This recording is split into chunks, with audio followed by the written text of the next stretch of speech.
กับเรื่องมิตรภาพกันในระหว่างคนที่อยู่ในการแข่งขัน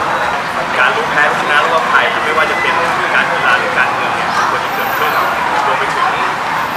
การเมืองสีขาวนะครับที่เราอยากจะเห็นนะครับในรอบนี้นั้นเนี่ยก็ถือว่าครั้งนี้ได้พันธมิตรที่ดีนะครับที่จะมาร่วมกันผมคิดว่าการเมืองของเราเนี่ย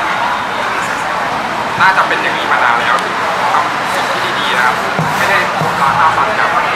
เรามาสนุกกับการเตะบอลแล้วก็ทำให้กีฬาในวันนี้ครับเป็นกีฬาของพรรคการเมืองประชาชนของทุกคนจริงๆก็เป็นการส่งสัญญาณไปยังการเมืองไทยในการที่จะเรียกร้องให้เคารพประชาธิปไตยครับและชัยชนะสูงสุดในที่นี้ก็คือมิตรภาพระหว่างกันครับเป็นจุดเริ่มต้นที่เราไม่ต้องไม่ได้แข่งที่ตำรวจสส